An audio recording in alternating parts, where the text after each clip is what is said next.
Hola, muy buenos días, Chaparrito. Vamos a comenzar la clase del día de hoy. El día de ayer nos quedamos precisamente en el tema de lo que es el trabajo. Vamos a continuar. Recordemos un poquito la definición de lo que es el trabajo en física. Que bueno, el trabajo se define como un esfuerzo, ¿no? Donde nosotros aplicamos una fuerza y esa fuerza genera un desplazamiento. Cuando existe un trabajo, existe una pérdida de energía. Y nos podemos dar cuenta que precisamente existe un desplazamiento. Si hay un desplazamiento debido a una fuerza, pues hay un trabajo. Y para poder calcular el trabajo en física, pues calculamos con la fórmula del producto de la fuerza por el desplazamiento que el cuerpo se ha movido. Ahora, ¿qué va a pasar cuando un cuerpo va a ser movido con un ángulo? Bueno, para poder calcular el trabajo, cuando existe un ángulo de aplicación, la fórmula va a ser esta de aquí, donde decimos que la fuerza por la distancia multiplicada por el coseno del ángulo al cual está siendo aplicada dicha fuerza, pues nos va a generar el trabajo. Por lo regular, cuando estábamos estudiando el día de ayer la clase trabajo, pues únicamente la fuerza por la distancia aplicaba cuando el trabajo era aplicado paralelo a la superficie donde el cuerpo se estaba moviendo. En este caso, como hay un ángulo, pues hay que calcularlo con cierto ángulo y pues obviamente esto va a disminuir, ¿no? El trabajo realizado con un ángulo siempre va a reducir el trabajo o el esfuerzo o la pérdida de energía, que es precisamente uno de los temas que vamos a ver el día de hoy para energía mecánica. Antes de pasar a ello, vamos a revisar lo que es la potencia mecánica. Bueno, la potencia mecánica es qué tanto trabajo realizamos en una unidad de tiempo. Entre más trabajo realicemos en una menor unidad de tiempo, pues se dice que em, este va a ser más eficiente y va a tener mayor potencia. Si realizamos menor trabajo en una cantidad mayor de tiempo, pues el trabajo va a ser, la potencia va a ser menor. Entonces la potencia es un concepto que precisamente se deriva de la máquina de James Watt, la máquina de vapor, donde pues cierto trabajo se genera en movimiento y pues este movimiento se va a generar en el tren y este tren pues se va a mover a cierta velocidad en cierto tiempo y esto nos va a derivar la potencia mecánica. Y la fórmula para poderla trabajar pues sería el trabajo o work en inglés y aquí lo podríamos descomponer como, como la fuerza por una distancia, ¿ok? La fuerza por una distancia. Y el tiempo, pues en las unidades de los segundos. En este caso, la fuerza tú ya la conoces para la segunda ley de Newton, que nos dice, bueno, toda fuerza aplicada va a estar determinada por el producto de las masas y su aceleración. ¿Vale? Entre más masa o más aceleración, la fuerza va a ser necesaria para poder mover el cuerpo, va a ser muchísimo mayor. Y la distancia va a ser cuánto tiempo se va a mover dicho cuerpo. Dicho cuerpo al aplicarle esta fuerza de aquí. Y bueno, entonces la potencia se construye dividiendo un cociente entre la fuerza por la distancia, o sea, el trabajo, entre el tiempo que me tardo en efectuar dicho trabajo. ¿Ok?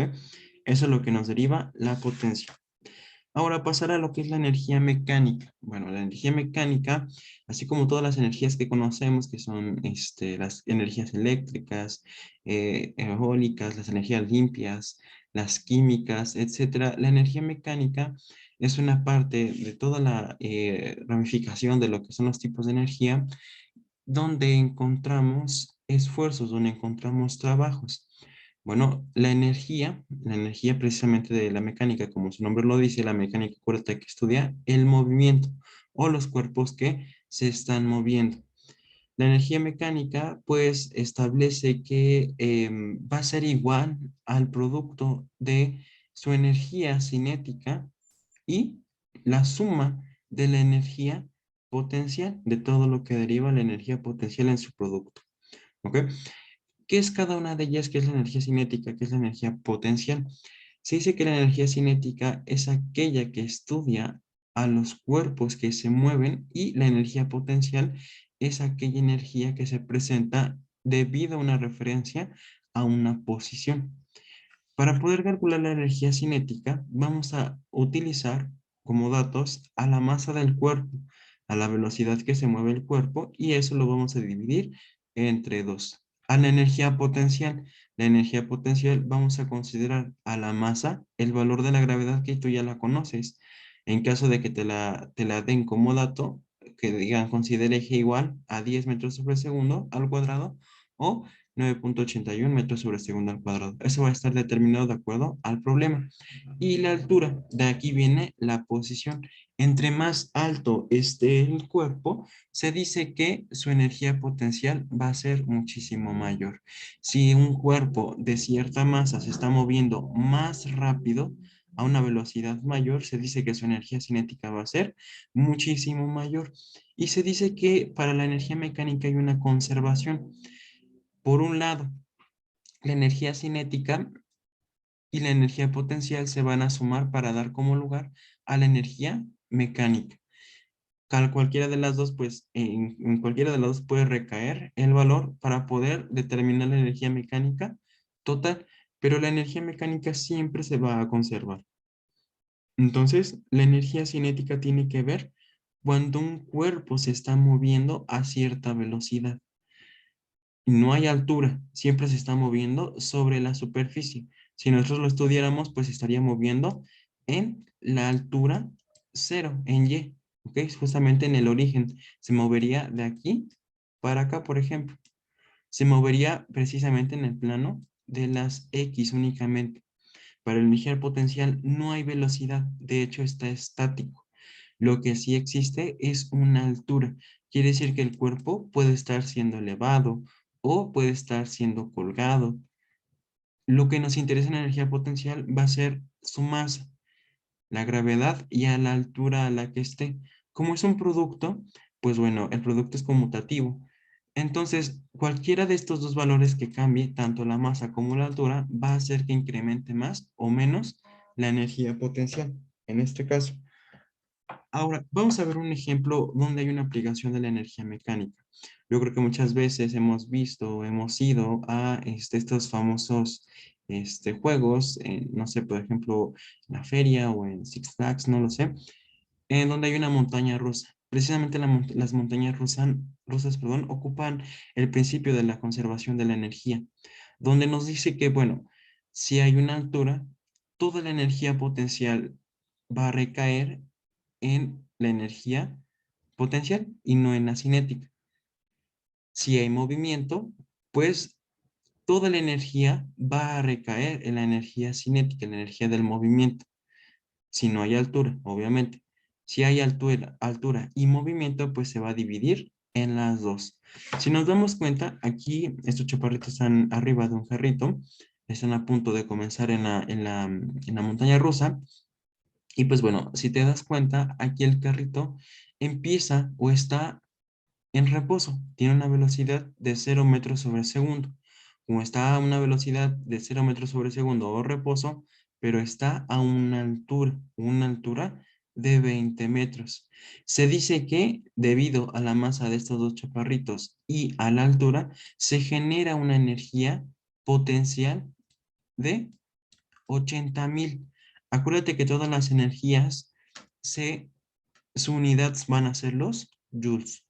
Entonces, como toda la energía mecánica recae en la energía potencial, sumamos la energía cinética, que en este caso como no hay velocidad, como el producto de la energía cinética, que recordemos que es un medio de la masa por la velocidad al cuadrado, si la velocidad cero si es cero, se hace toda la operación cero. Entonces, pues quedaría nada más este cociente de acá.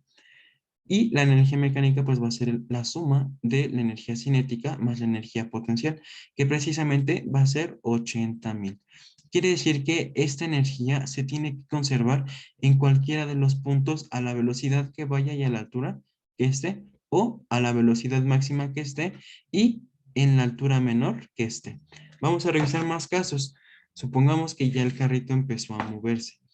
Debido a la masa del cuerpo de estos dos chaparritos, genera, por un lado, la energía cinética debido a esta velocidad, porque el cuerpo ya se está moviendo, ya empezó a moverse.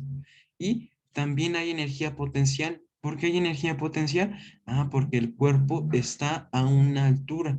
Si está a una altura y una velocidad, quiere decir que se va a distribuir las dos energías para dar como lugar a la energía mecánica total. Se tiene que conservar el producto de la fórmula de hace ratito, de un medio por la masa a la velocidad al cuadrado, para la energía potencial, la masa, la gravedad y la altura, deben de sumar eso, 80.000. Y si te das cuenta, la energía cinética debido a esta velocidad y a su masa nos dan como resultado a 32.000 joules. La energía potencial debido a esta altura, 12 metros, nos dan como resultado, y a la masa de estos chaparritos nos da como resultado 48.000 joules. En este caso, la energía mecánica, 32.000 más la energía potencial, 48.000, nos van a dar como resultado los 80.000 joules que traíamos de un inicio. ¿Vale? De esta forma se puede conservar la energía potencial y la cinética para la energía mecánica. Veamos otro caso, otros dos casos. En caso de que para el punto C, aquí los chaparritos estuvieron con una cierta masa y me imagino que estuvieron a su máxima velocidad porque después de la bajada, después de todo el impulso que les dio la bajada, pues tienen que alcanzar una máxima velocidad. Si te das cuenta aquí para el punto C, como no hay altura, no hay energía potencial, porque si recuerdas, la energía potencial va a ser igual ¿a qué cosa? A la masa por la gravedad y la altura. Si la altura es cero, entonces todo esto se hace cero. Y la energía cinética quiere decir que se tiene que conservar toda ahí para que a la hora de sumar la energía cinética más la energía potencial nos dé como resultado 80.000, que es precisamente lo que se ha conservado en el punto A y en el punto B. Entonces, quiere decir que la energía cinética recae todo. Si te das cuenta, efectivamente, hemos alcanzado la máxima velocidad y la energía mecánica se concentra únicamente en esta de aquí. Ahora, supongamos que los chaparritos ya para un punto último de estudio, en el punto D, te das cuenta que la altura es la mitad de la máxima, 10. Y se podría decir que la velocidad que ha alcanzado hasta este punto es la mitad de la que ha alcanzado aquí. Quiere decir que las dos energías se van a distribuir exactamente de la misma forma, una forma igualitaria. En este caso, la energía cinética va a ser igual a 40.000 y la energía potencial va a ser igual a 40.000. La suma de estas dos energías va a ser igual a 80.000.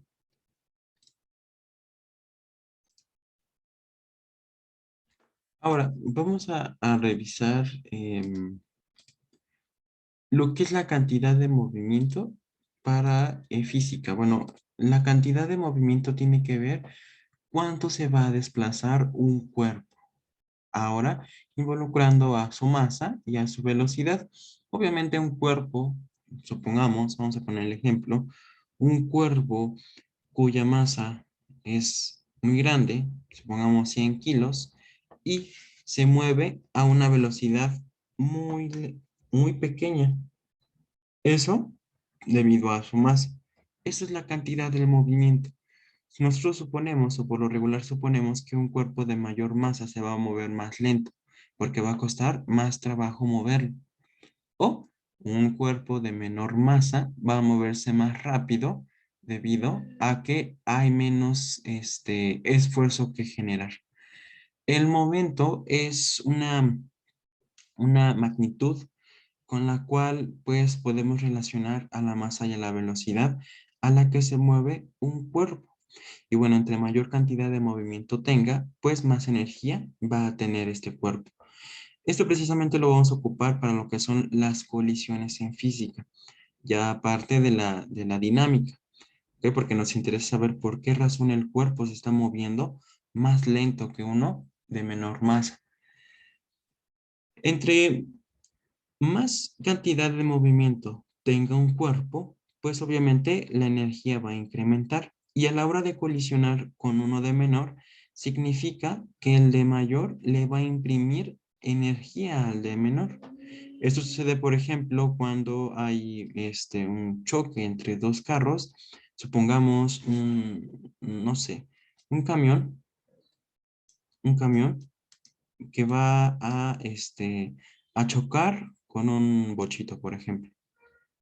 ¿Listo? Bueno, el cuerpo del bochito tiene menor masa que el camión, ¿ok? Y posiblemente los dos se pueden mover exactamente a la misma velocidad, pero la masa va a ser el factor determinante de quién va a tener mayor cantidad de movimiento, ¿vale?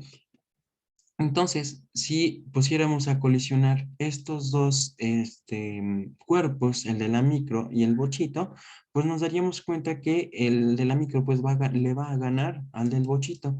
Y esto lo explica precisamente la física, que la cantidad de movimiento es una magnitud que nos va a determinar qué tanto se mueve algo con respecto a su masa. Esto precisamente lo vamos a ocupar para las colisiones. Dentro de las colisiones conocemos dos tipos: choques o colisiones elásticos y colisiones inelásticos. Bueno, ¿cuáles son las colisiones elásticas? Las colisiones elásticas son aquellas donde se conserva la energía, ¿ok? No cambia. De la única forma que cambia es transfiriéndose. Y un ejemplo de lo que lo podemos ver en las colisiones elásticas, pues, son cuando jugamos billar, un ejemplo, ¿ok? Una de las pelotas, cuando, por ejemplo, la bola blanca, le va a pegar a cualquiera de las bolas. Esto va a generar, nosotros le vamos a imprimir una cantidad de movimiento. La bola tiene una masa y nosotros le vamos a aplicar una velocidad con el taco. Bueno, le pegamos y la pelota va a empezar a moverse. Como va a empezar a moverse, va a poder colisionar a alguno de los cuerpos. Y si hay conservación de la energía, significa que esta no se va a perder, esta no se va a absorber. Y como su nombre lo dice, van a rebotar los cuerpos. Si rebotan los cuerpos, significa que hay un choque elástico.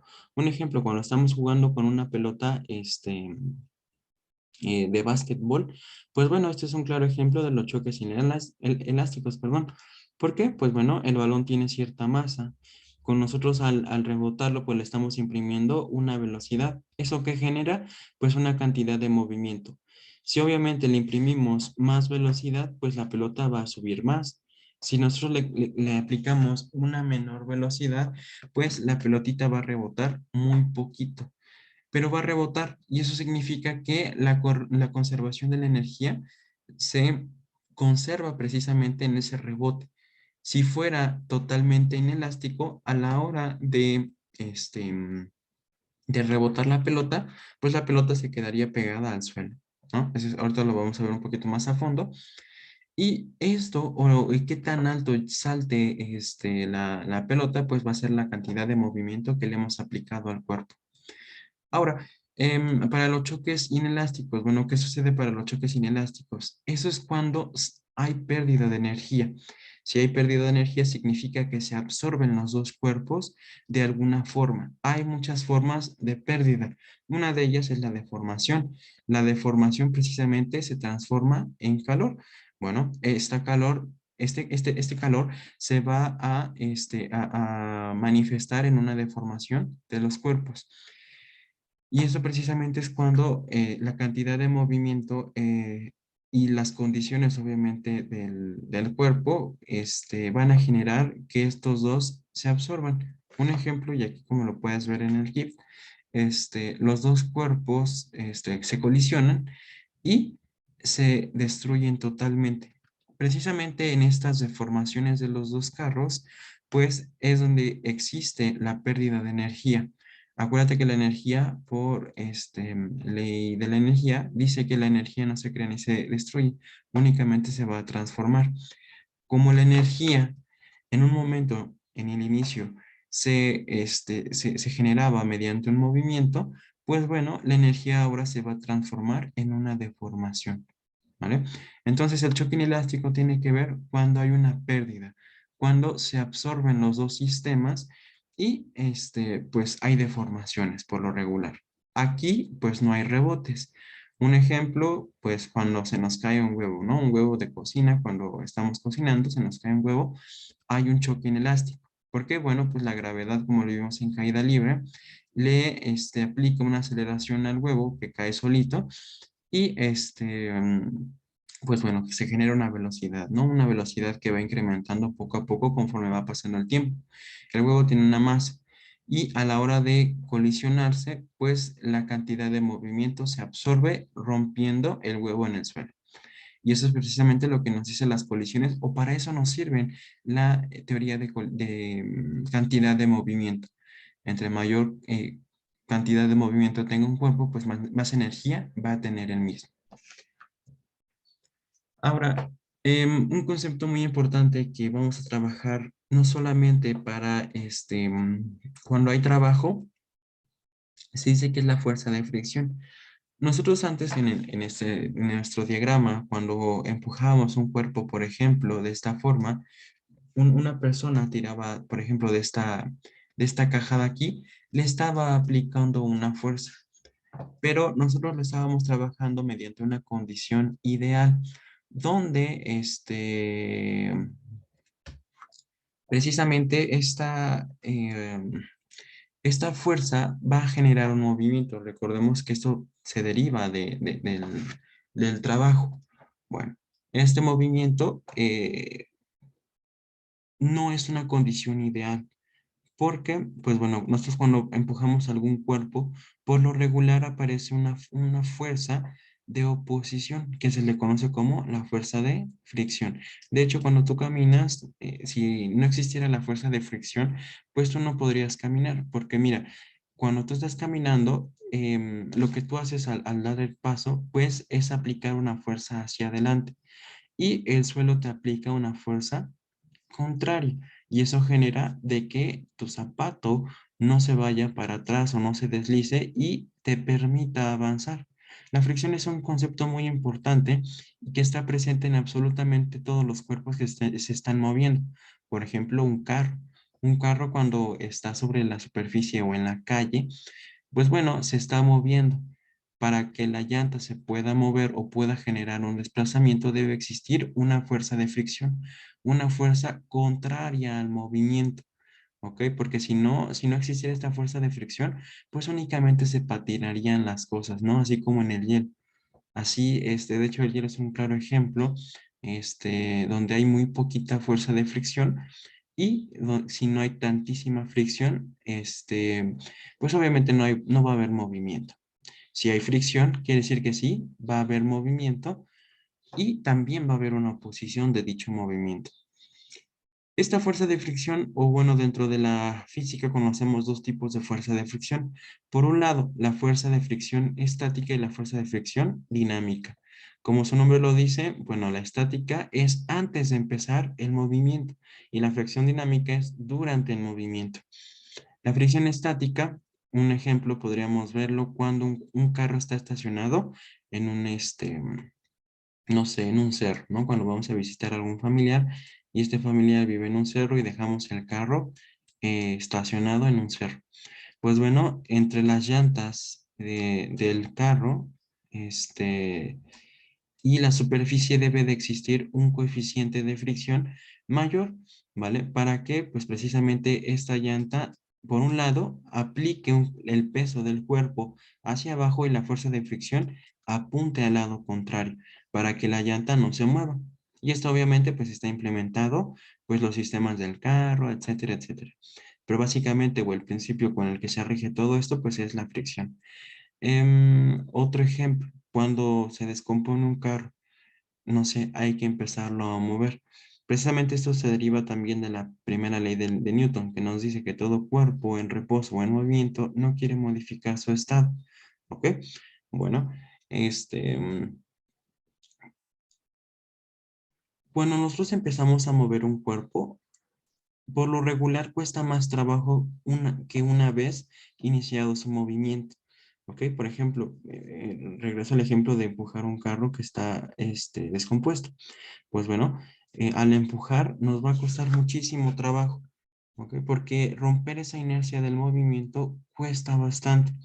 Pero una vez que ya se ha pasado la barrera de la inercia, pues es más fácil empezar a mover el cuerpo. Y aquí aparece precisamente la fricción dinámica. La fricción dinámica, como su nombre lo dice, pues aplica un concepto para el movimiento, una vez iniciado el movimiento. Y la fuerza de fricción pues va a ser igual a la fuerza normal multiplicada este, por el coeficiente de dicha superficie. Va a haber algunas superficies donde exista mayor fricción que en otros. Bueno, esto pues lo va a determinar el tipo de suelo, el material, etcétera, ¿ok? La fuerza normal. ¿Qué es la fuerza normal? Recuerda, como lo vimos en la segunda ley de Newton, todo cuerpo tiene una cantidad de masa, ¿ok? Esta cantidad de masa está presente justamente aquí. Como está presente ahí, pues ya la podemos manifestar para una fuerza en Newton.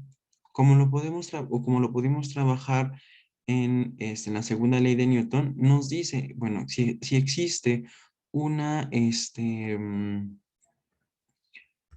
una masa, pues bueno, esta masa va a estar generando un peso debido a la gravedad.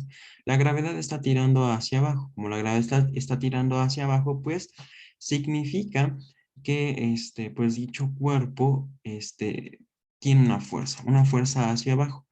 Bueno, la superficie, como el cuerpo está tirando hacia abajo, la superficie le tiene que imprimir una fuerza contraria.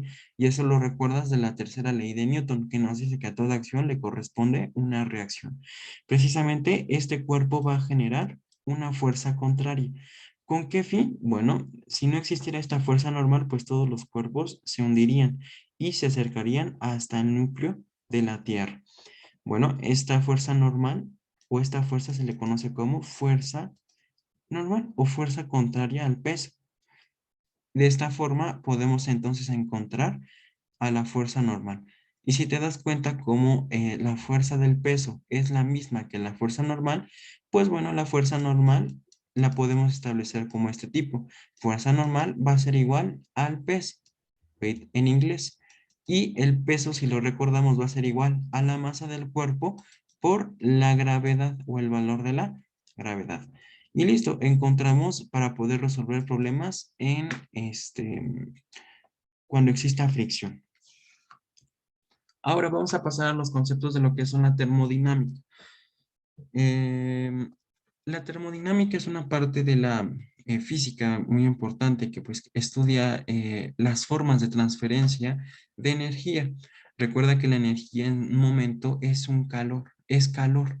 Bueno, este calor hay formas de poderlo transmitir o hay formas de poderlos perder, ¿no? Por un lado, hay una definición contraria que es el calor y la temperatura. Por un lado, el calor es la definición que nos establece cuánta energía tiene un cuerpo, cuánta energía fluye a través del cuerpo.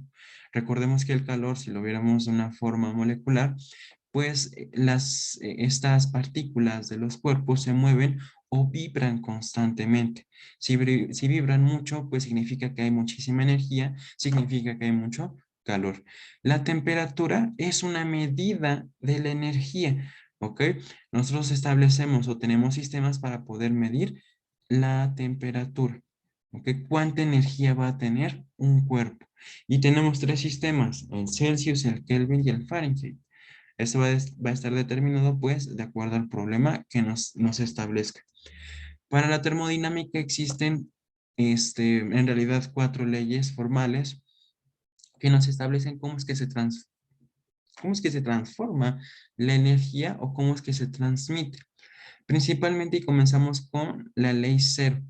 Bueno, nos dice que todo cuerpo alcanza un equilibrio térmico, que nos dice que si nosotros ponemos a relacionar o a interactuar dos cuerpos de distintas temperaturas, pues bueno, el de mayor temperatura va a transmitirse al de menor temperatura, esto con el fin de alcanzar el equilibrio térmico para que los dos estén a la misma temperatura, ¿ok?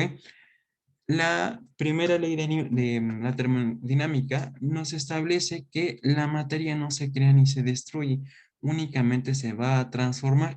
Y esto es precisamente lo que establece para la energía interna que hay en un cuerpo y el trabajo que va a generar. Esto es lo que te comentaba hace unos minutos cuando trabajábamos lo que eran pues las colisiones, ¿no? Para los momentos en la física, que una energía se va a transformar en trabajo o un trabajo se va a transformar en energía. Esto va a estar determinado pues al tipo o al caso de problema con el que estemos trabajando. La segunda ley de la termodinámica nos establece que hay un desorden en las partículas y bueno, que este desorden tiende a incrementar con el tiempo. ¿Ok? Pero después este sistema se va a tener que equilibrar o va a tener que adecuar a las condiciones. Y de hecho la segunda ley establece o la ley de la entropía, que es la medida del desorden.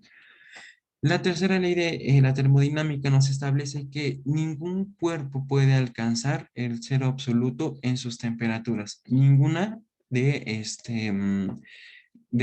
sus sistemas puede alcanzar dicha temperatura. Eso es básicamente lo que nos dice la termodinámica, la ley cero, la recordamos, es la ley del equilibrio. La primera es la ley de la conservación, la segunda es la ley del desorden y la tercera es que ninguno de los cuerpos puede alcanzar el cero absoluto en sus sistemas. Para los mecanismos de transferencia conocemos tres métodos: la conducción, la convección y la radiación. Bueno, ¿qué es cada una de ellas o de qué forma se manifiesta en cada de los casos? En cada uno de los casos. Bueno, por un lado, la conducción térmica, pues tiene que ver que la transferencia de energía o la transferencia de calor está dado directamente y gracias a un material que va a ser conductor. En este caso podemos suponer que es un sartén, una cuchara, un cuchillo, algo metálico, algo que sea o tenga las propiedades de conducir la energía, sea eléctrica o sea calórica. La convección térmica. La convección térmica tiene que ver con la transferencia que ocurre entre los fluidos. Esto, recordemos que nosotros estamos inmersos en un fluido. Nosotros no lo podemos ver, pero en nuestro planeta estamos inmersos en un fluido, que es un gas, ¿ok? El oxígeno, por ejemplo, ¿no? Y toda la conformación que es el oxígeno que vamos a ver en química, pues nosotros estamos inmersos en ellos. Y precisamente la convección tiene que ver cómo es que se transmite o cómo es que se transfiere gracias a un fluido. Y la radiación térmica tiene que ver con ondas. Em, Dentro de las ondas que conocemos, tenemos dos tipos: las mecánicas y las mecánicas. Las electromecánicas pues tienen que ver con aquellas que no necesitan un medio para poderse propagar. Y eso es lo que vamos a ver en uno de los últimos temas en el día de hoy. ¿Vale? Entonces, hay tres tipos de poder transmitir o transferir el calor. Una conducción térmica, que es directamente a un material conductor. La segunda, la convección térmica, que se da gracias a un fluido. Y la tercera, la radiación térmica, que pues eso tiene que ver con cómo es que las ondas se van a propagar. De hecho, cuando pues tú estás o acercas tus manos, por ejemplo, a a una fogata, por ejemplo, las acercas muy poco y te das cuenta que te van llegando como pequeños espasmos de calorcito, ¿no? De algo calientito. Y eso precisamente son la irradiación de las ondas electromecánicas y electromagnéticas. El calor y el calor específico. Bueno, el calor es una cantidad de energía y pues es una expresión de qué tanto se mueven las moléculas que componen a un cuerpo. Y recuerda que el calor se va a medir en joules. El calor, por un lado, es el calor absorbido o cedido a un cuerpo. La temperatura pues va a ser qué tanto va a variar con respecto de una inicial y una final. Y el calor específico tiene que ver con el coeficiente entre 0 y 1 y va a variar dependiendo de qué tan rápido los cuerpos se va a calentar uno más que otro. ¿Ok? Aquí tenemos un pequeño ejemplo y ¿cómo se llama? Una unidad, una conversión de unidad, donde nos dice, bueno, la caloría, una caloría va a ser igual a 4,18 joules. Recuerda que los joules son energías. De esta forma, entonces, ya podemos calcular con la fórmula de aquí que nos dice, el calor va a ser igual a la cantidad de materia que tengamos por el calor específico y pues la diferencia de temperaturas. Recuerda que el calor, esta parte de aquí, es cuánto hemos absorbido o cuánto hemos cedido de calor, de energía. Esta es la masa, cuánta cantidad de materia tenemos en nuestro cuerpo. El calor específico es un coeficiente que nos determina qué tan rápido o qué tan lento se va a calentar un cuerpo, se va a transferir una temperatura. Y por otro lado, la diferencia de temperaturas, ¿vale? Que esto nos va a determinar cuál fue la variación en una condición inicial y una condición final. De esta forma, entonces, podemos calcular el problema que nos dice. Para calentar 100 gramos de cierto material, ya nos están dando una cantidad de materia que nos dice que estás a 60 grados centígrados y pasa de 60 a 70 grados centígrados. Y nos piden calcular calculemos el coeficiente, porque debido a esto tuvimos que aplicar, para poder elevar esta temperatura de 60 a 70, tuvimos que aplicar un calor de 320 calorías. Y nos piden calcular qué tan rápido se calentó este material o este cuerpo, ¿vale? Y nos dan como pregunta del caso, calcular el calor específico del problema. Entonces veamos el problema de aquí, aquí, y nos dan como datos la masa. Bueno, tenemos la masa, tenemos a la temperatura, la diferencia de temperaturas, tenemos a el calor, y listo, lo que queremos calcular es el calor específico necesario. Como tanto la masa como la diferencia de temperaturas se están multiplicando esta cosa de aquí, la podemos despejar como una división. ¿Ok? Entonces el calor específico va a ser igual a el calor aplicado Q sobre la masa por la diferencia de temperaturas, tanto la temperatura final menos la temperatura inicial. Y listo. Bueno, ya podemos aplicar la fórmula y nos dice, bueno, el calor va a ser igual a 320 calorías, 320 calorías. La masa son 100 gramos, 100 gramos. Y la diferencia de temperatura son este, 70, que es la final, y la inicial, que son 60, que nos van a dar como resultado 10 grados Celsius. Listo, ya podemos empezar a simplificar. Mira, aquí podemos cancelar un 0 con un 0. Ya se fue la unidad de 10. Nos queda 32. 32 sobre 100. Y podemos calcular el calor específico. Fíjate, podemos utilizar aquí nuestra calculadora o hacer una división, es indistinto. En este caso, para fines prácticas, vamos a utilizar la calculadora, donde nos dice que, pues bueno, vamos a dividir 32 entre 100. Y listo. Obtenemos que va a ser igual a 0,32. Que pues va a ser igual este calor específico a 0,32 calorías. Calorías sobre gramos, grado Celsius. Gramos, grado Celsius. Eso va a ser igual al calor específico. ¿Y cómo podemos darnos cuenta cuál va a ser o si estamos correctos? Si te das cuenta, el calor específico siempre tiene que variar entre 0 y 1. No más, únicamente entre esos valores. La temperatura y sus escalas. Bueno, dentro de las temperaturas recordemos que es un concepto distinto a lo que es el calor en termodinámica y nos dice que pues nosotros establecemos un sistema para comparar cuánta energía tiene un cuerpo. Y conocemos tres sistemas, el Celsius, Kelvin y Fahrenheit.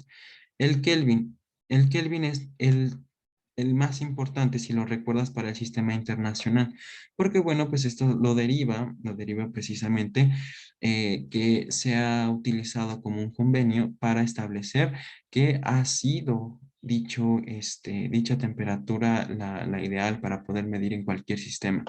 Y para poder hacer nuestras transformaciones de sistemas, utilizamos estas dos fórmulas de aquí, que nos dice el Kelvin va a ser igual al grado Celsius más 273 y el grado Fahrenheit va a ser igual a 1.8 por el grado Celsius más 32. Hay más fórmulas, de hecho hay una fórmula para cada conversión, pero pues no es necesario aprendérnoslas todas, porque si nos aprendemos estas dos únicamente, si se dan cuenta o si te das cuenta, pueden salir las demás, ¿no? Porque podemos hacer, por ejemplo, despejes, y sustituir, ¿no? Hacer sustituciones para transformar de Kelvin a Fahrenheit, de Kelvin a Celsius, de Celsius a Kelvin, de Kelvin a Fahrenheit, de Fahrenheit a Celsius, o al revés, de Celsius a Fahrenheit, únicamente despejando. La presión, ya como uno de los, casi final, uno de los últimos temas, pues es la presión. Bueno, la presión es una magnitud en física que nos va a establecer, este, una fuerza aplicada en una determinada área. Y la fuerza aplicada en una determinada área, su unidad van a ser los pascales. Y bueno, nos dicen qué tanta proyección de fuerza va a ser aplicada en esa área. Y dentro de la física conocemos dos tipos de presiones, las presiones atmosféricas y las presiones de un fluido. Por un lado, las presiones atmosféricas son todas aquellas que están inmersas en un fluido. Como lo recuerdas, tenemos dos en nuestro planeta, que es el agua y el gas o los gases. Y las presiones atmosféricas se van a medir, pueden medirse en atmósferas, en milímetros de mercurio o en los pascales, ¿no? Que son los newtons sobre metros cuadrados. Y las presiones de un fluido. Las presiones de un fluido, esto principalmente se deriva de Pascal, que nos establecía que, pues bueno, un fluido se va a, a distribuir en todas las paredes de una misma forma, de la misma superficie, y esto va a generar un empuje contrario exactamente de la misma magnitud del que fue generado. En este caso, una aplicación que nosotros podemos ver, pues es en los mecánicos, ¿no? Que todos tienen un gato hidráulico. Nosotros aplicamos una fuerza pequeña, una fuerza menor al fluido que está interno al gato hidráulico. Y pues bueno, este fluido nos va a arrojar una fuerza mayor, ¿ok? Y pues básicamente es lo que nos presentaría lo que es la presión en física, ¿ok? Más que nada es una aplicación de una fuerza en una determinada área. Entre mayor fuerza existe en una menor área, pues la presión va a ser mayor. Si la fuerza es menor y el área es mayor, pues significa que la presión va a ser menor, ¿no? Es como si nosotros quisiéramos empujar con nuestro dedo un círculo de esta forma y nuestro dedo fuera de este tamaño, ¿no? La presión que vamos a generar pues va a ser muchísimo menor. Pero ¿qué pasa con un clavo?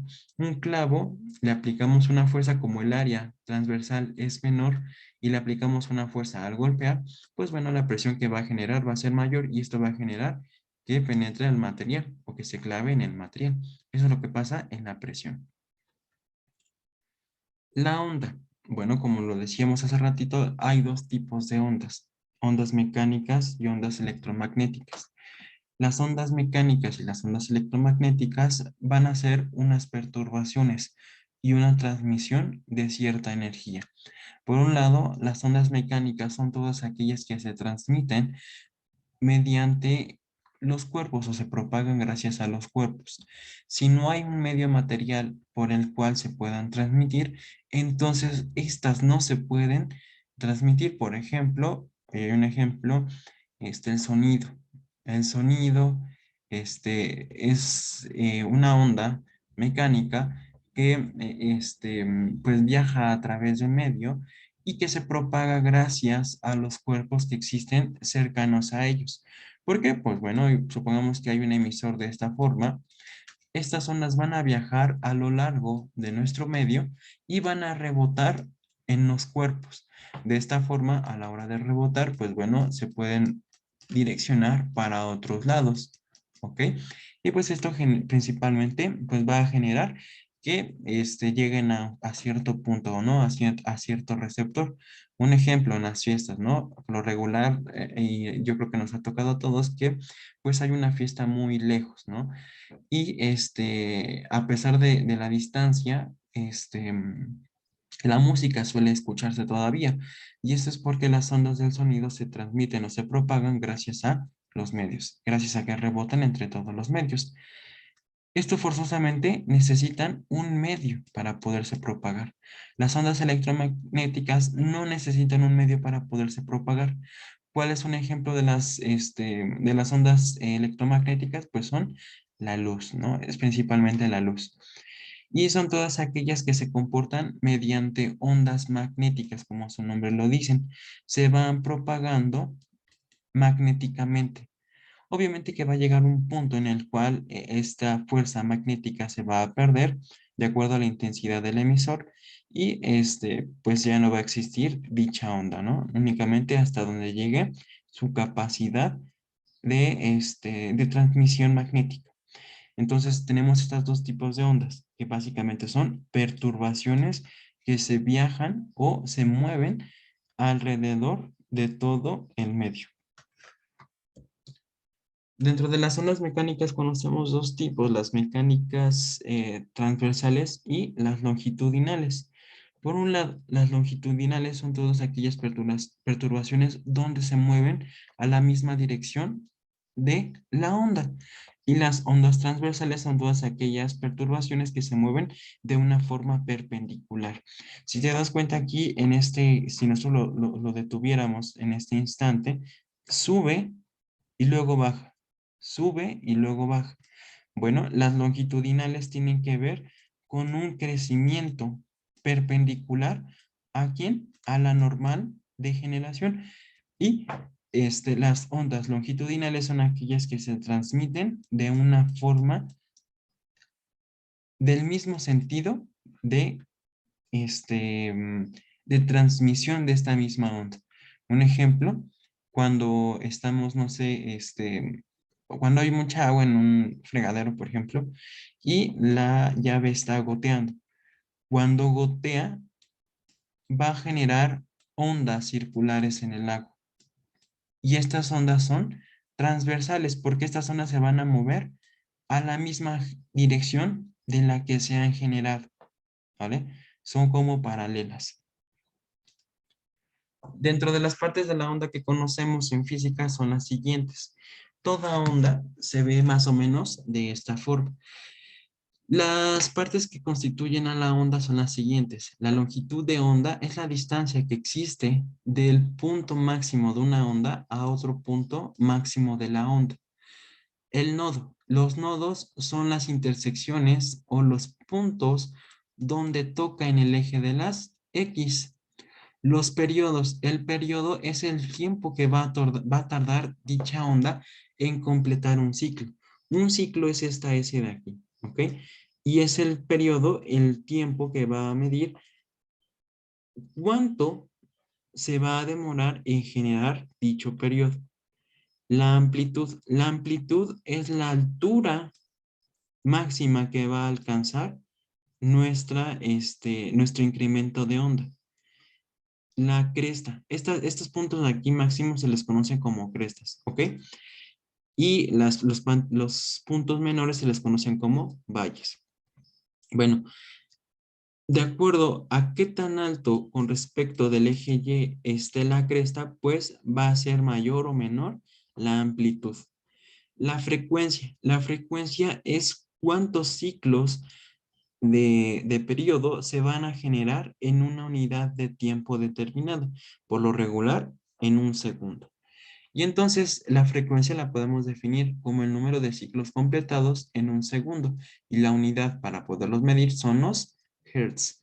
Los periodos. Los periodos en una onda es el tiempo necesario para completar un ciclo y el periodo, su unidad van a ser los segundos. La velocidad aquí para una propagación de onda se va a trabajar exactamente de la misma forma que trabajábamos antes. Este, mm, la velocidad en movimiento rectilíneo uniforme. ¿Por qué? Pues bueno, lambda va a ser ¿Qué tanto se va a alargar la onda? Lambda es la longitud de onda, ¿ok? Como antes lo trabajamos, la distancia sobre el tiempo. ¿Qué tanto va a demorar llegar esta cresta de aquí hasta esta cresta de acá? Y a esto lo vamos a dividir entre el tiempo que se va a demorar de llegar desde el punto A hasta el punto B. ¿Ok? De esta forma entonces podemos calcular la longitud de onda y la velocidad de dicha onda.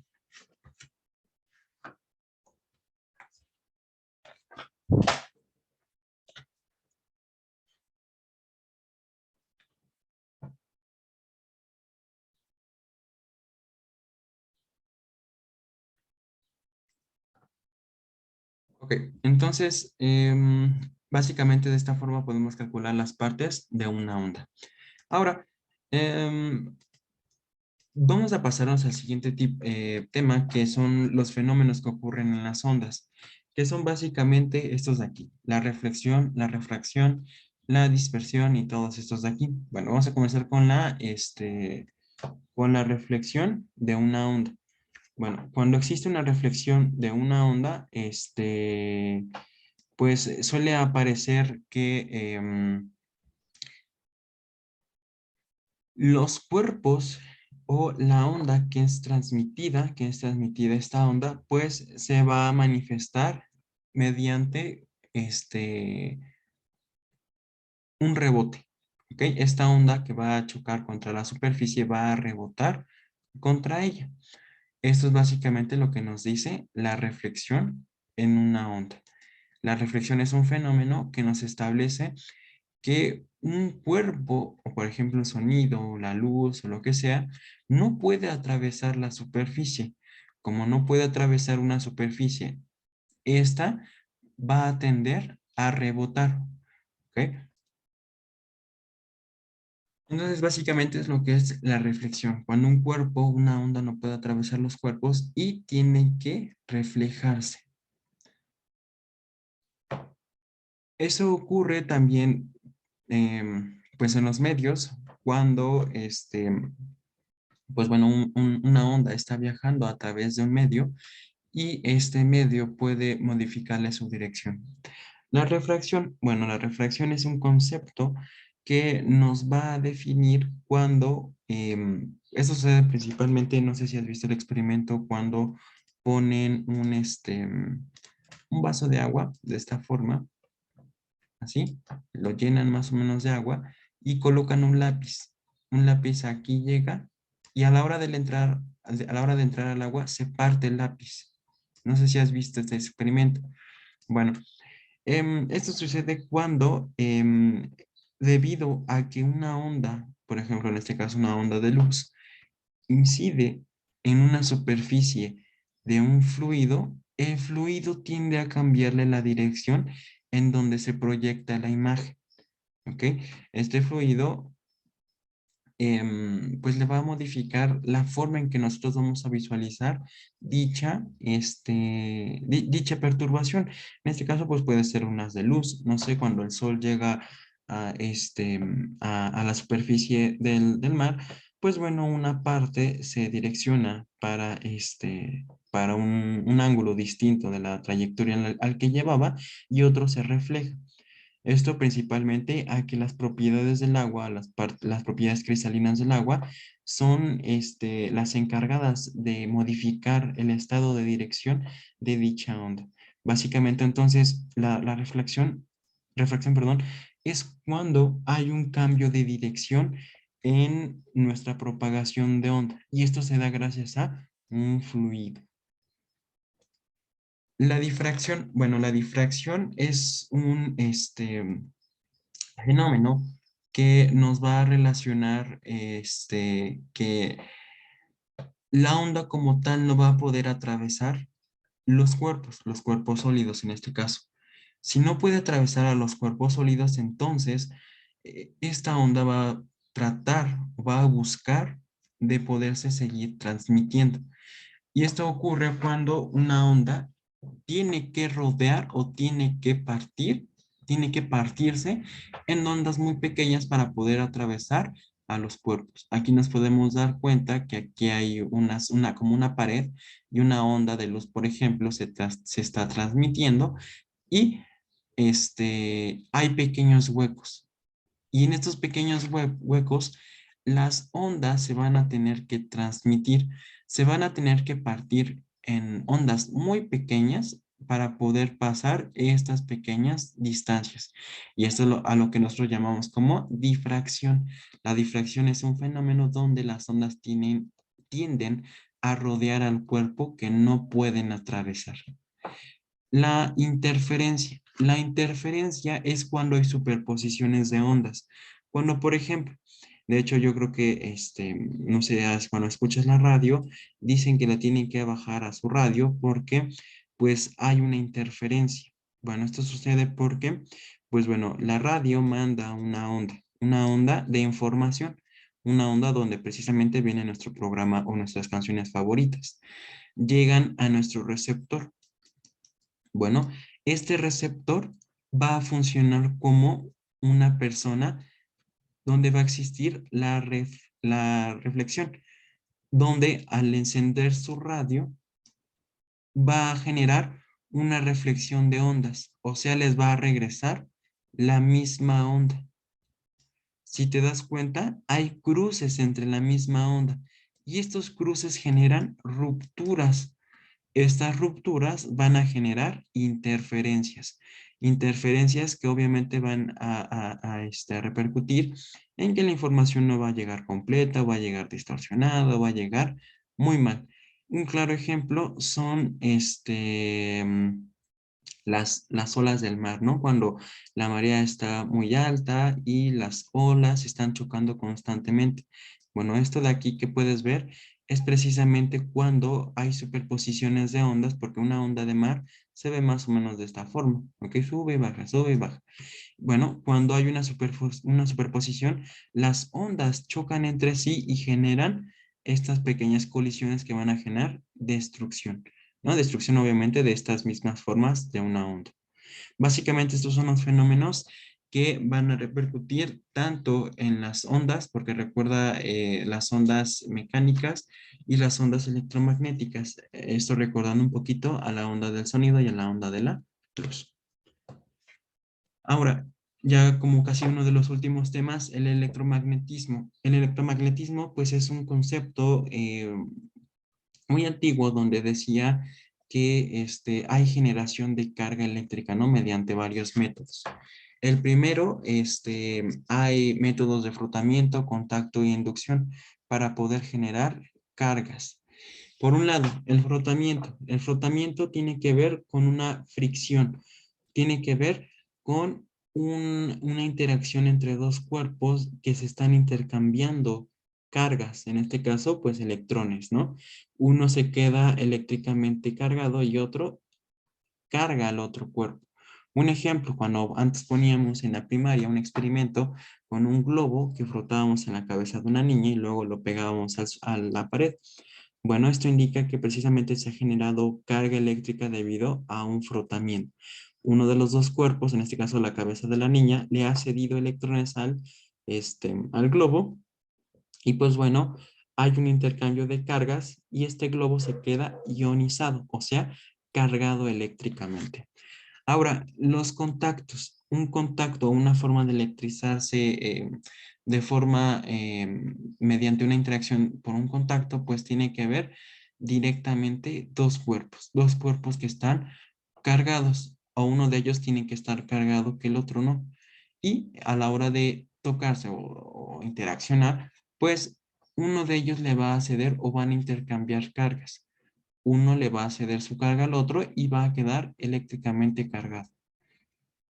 La inducción tiene que ver con una onda electromagnética que, pues como su nombre lo dice, va a generar el cuerpo, supongamos que hay un cuerpo de esta forma, y va a generar una onda alrededor de su cuerpo, ¿ok?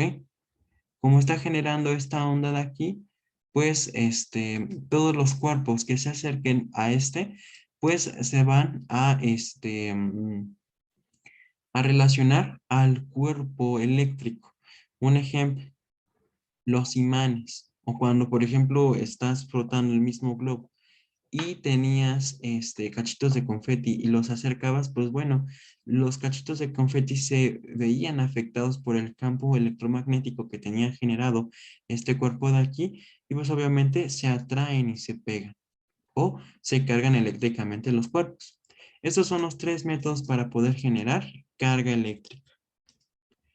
La ley de Coulomb, ¿qué nos dice la ley de Coulomb? Bueno, la ley de Coulomb es una ley muy parecida a la ley de la gravitación universal, que nos dice principalmente que entre dos cargas va a existir una fuerza de atracción.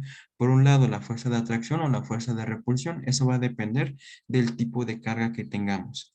La fuerza o la ley de Coulomb se parece muchísimo a la ley de, la ley de la gravitación universal de Newton, que nos dicen, bueno, el producto de dos cargas, carga 1 y carga 2, por una constante de medio dieléctrico y la distancia que los separa. Pues obviamente va a haber dos cargas, una distancia que están separadas entre ellas y entre ellas va a existir una fuerza. Obviamente una fuerza dependiendo del tipo. Si es del mismo signo, van a ser fuerzas de repulsión. Si son de distinto signo, pues van a ser de atracción. Los conceptos más importantes es que, pues bueno, los cuerpos donde existe una carga y están a menor distancia, pues se atraen con mayor facilidad. La fuerza de atracción pues va a ser proporcional a esta fórmula de aquí. La fuerza va a ser inversa a la distancia. Obviamente si tenemos una distancia mayor, pues la fuerza va a ser muchísimo menor. Y recordemos lo que afecta este cuadrado si una distancia aumenta tantas veces o disminuye tantas veces. Básicamente esto es lo que es la fuerza o la ley de Coulomb. La constante dieléctrica para en un medio dieléctrico es esta de aquí, 9 por 10 a la 9 newton metro cuadrado sobre segundo cuadrado. Y es precisamente lo que nos establece que entre dos cargas o un sistema de cargas va a existir fuerzas de atracción o fuerzas de repulsión. Dentro de todas las cargas, y esto de la ley de Coulomb se deriva precisamente gracias a un campo que todas las partículas, así como lo acabo de explicar en el electromagnetismo, todas las cargas tienen alrededor de sí mismas un campo eléctrico, un campo como el de los imanes, que ayuda a atraer o ayuda a repeler según su carga. Pues bueno, este campo eléctrico va a estar determinado por la fuerza que va a generar y la carga con la que esté trabajando dicho cuerpo. Y las unidades para poder calcular el campo eléctrico pues son los newton sobre coulomb. Ahora, el campo pues es un medio como un portal, genera una carga que va a estar alrededor de una partícula. Esta carga o este campo pues va a ser mayor o va a ser menor de acuerdo a la cantidad de carga que tenga dicha partícula. Recordemos muy importante, cargas eléctricas del mismo signo, cargas iguales se repelen y cargas distintas se atraen. El campo magnético es un factor muy importante de estudio porque dentro de ellos conocemos que mm, existen dos tipos de campos, campos magnéticos que son naturales y campos inducidos. Por un lado, el campo natural es aquel que las propiedades químicas del material generan este campo. Por ejemplo, la ferrita, ¿no? O material magnético con lo que están hechos los imanes. ¿Ok? Entonces, los imanes o los tipos de imanes que conocemos son de dos tipos, los naturales y los inducidos. Los inducidos, un ejemplo, es cuando nosotros le conectamos una cierta corriente eléctrica a un cuerpo, a un conductor, y pues bueno, alrededor de este genera un campo eléctrico. ¿Ok? Ørsted descubrió, es un físico muy importante que descubrió que pues el campo magnético era una manifestación de la electricidad y al revés Faraday pues ya estableció que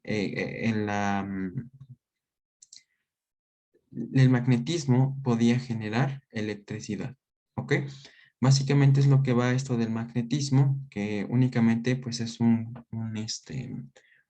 campo que se genera alrededor, como un área alrededor de un material y que tiene las propiedades de repeler o de atraer a un cuerpo. Un cuerpo, pues obviamente que sea conductor. En este caso, pues puede ser un metal.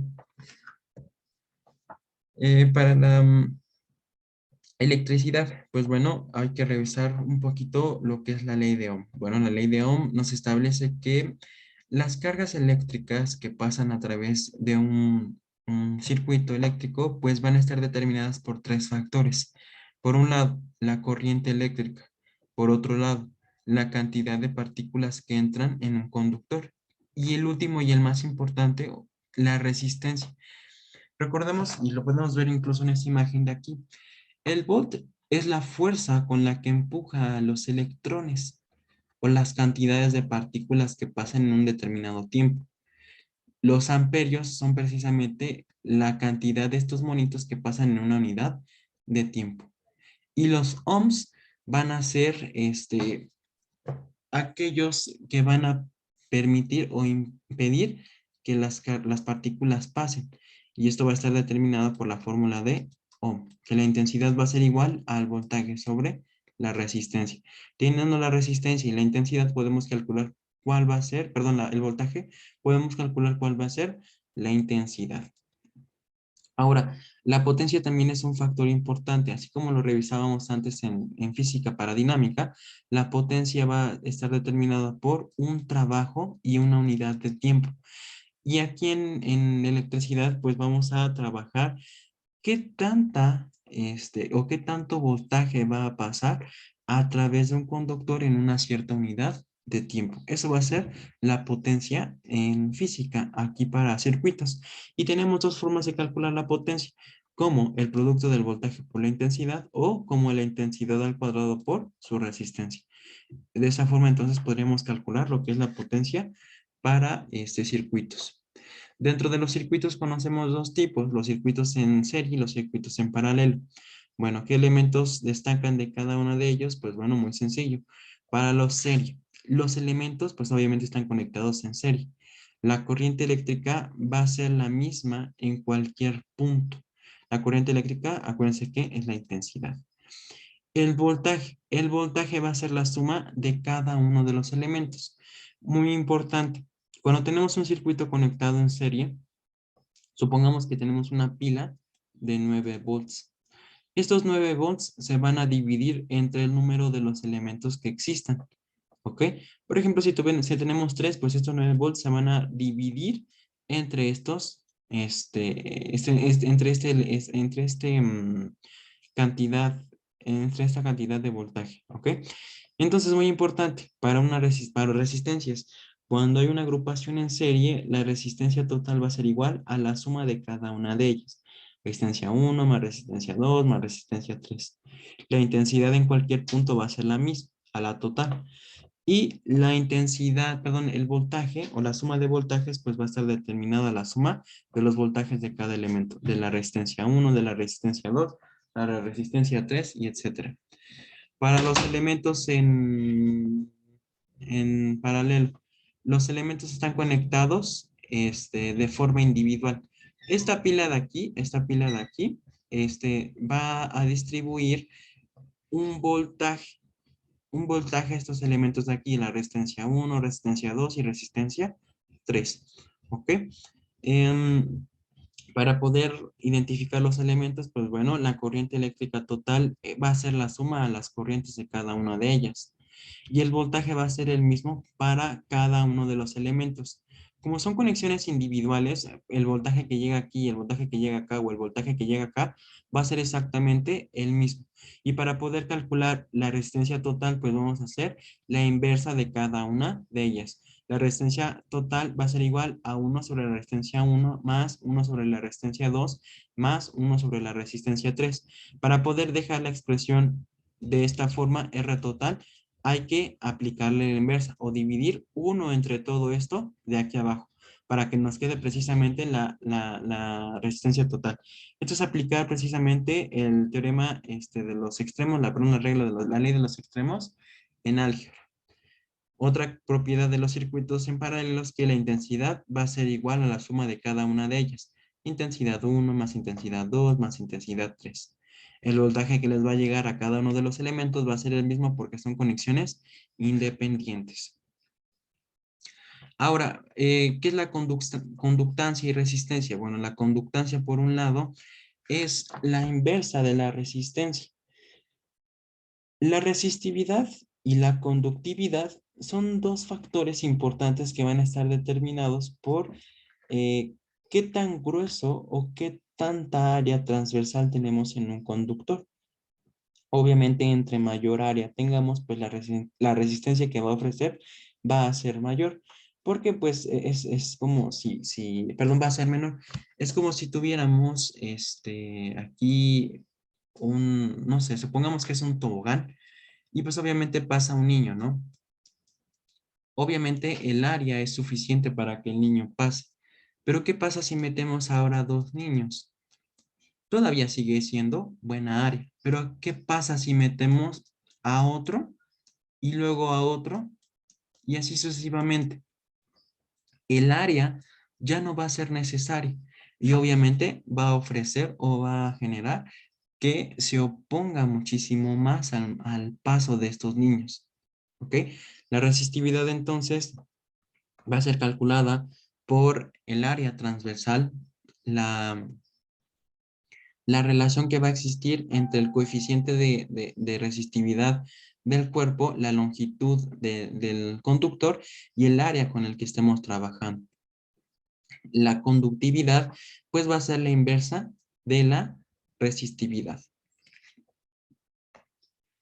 Para los circuitos de capacitores, bueno, los capacitores, así como los series de resistencias y ceras de paralelos, pues bueno, si nos aprendemos las fórmulas de cada una de ellas, pues podemos aplicarlos para los capacitores. Porque es lo contrario. Antes, para serie, la fórmula era sumar cada uno de la resistencia 1 más resistencia 2, más ta. Aquí para la serie va a ser la inversa, lo que antes trabajábamos para un paralelo. La inversa de un capacitor más la inversa de un capacitor más la inversa de otro capacitor. Para los paralelos de capacitores, la suma de cada uno de los términos pues va a estar determinada por esta operación. C1 más C2 más C3. El espectro electromagnético. El espectro electromagnético es un ente, una planificación donde podremos encontrar cómo es que se comportan las longitudes de acuerdo a las ondas, de acuerdo a las ondas electromagnéticas, como su nombre lo dice. Este espectro electromagnético nos va a determinar qué tanta energía tenga una más que otra. ¿Ok? Va desde el menor, va desde el color rojo, que es una menor frecuencia, y hasta una mayor. Cuando una onda presenta una frecuencia mayor, es una onda muy peligrosa o una onda dañina para nosotros, en este caso para nosotros los humanos. Bueno, el espectro electromagnético únicamente es una forma de plasmar o una forma de nosotros de poder identificar dónde se ubica la frecuencia de cierta onda. Un ejemplo, la del radio, la del microondas, las infrarrojos, las visibles, las ultravioleta, que son muy peligrosas, los rayos X, los rayos gamma, etcétera. Okay, entonces el espectro electromagnético es una planificación donde nosotros podemos ver de qué forma se pueden clasificar las ondas según su frecuencia. Y van desde la menor de color rojo hasta las mayores desde color morados, violetas, hasta blancos. ¿Ok? El efecto Doppler. Bueno, el efecto Doppler es un fenómeno que nos relaciona que la frecuencia va a cambiar conforme va transmitiendo o va transcurriendo, perdón, el tiempo. Bueno, esto precisamente ocurre en las ambulancias. Yo creo que tú lo has escuchado. Cuando hay una ambulancia cerca, se escucha de una forma y cuando hay una ambulancia lejos, se escucha de otra. Esto principalmente porque, pues bueno, cuando un emisor genera una onda de esta forma, una onda transversal, conforme va pasando el tiempo, la frecuencia se va perdiendo, se va alargando, ¿ok? Se va haciendo más débil. Entonces, si una onda se está alejando, significa que se van a volver ondas graves. Y si en este caso estamos cerca del emisor, pues bueno, voy a volver a dibujar la ambulancia, más o menos está ahí. Si nosotros estamos cerca del emisor, las ondas, la frecuencia entre sus ondas van a ser muchísimo menores. ¿Ok? De esta forma entonces podemos comprender lo que es el efecto Doppler. Entonces de esta forma podemos concluir los temas que van a abarcar pues en el examen. Em, y pues en caso de que llegues a tener alguna duda, pues puedes consultármelo, tu guía ya se publicó. Ahí puedes resolver algunos ejercicios. Más que nada, todo esto es teórico, casi no van a venir ejercicios. Más que nada van a venir cosas teóricas, ¿no? Con los conceptos donde podemos revisar todos los temas que hemos abarcado hasta el día de hoy, ¿ok? Te deseo mucho éxito en tu examen y cualquier cosa, pues estaré pendiente a tus dudas.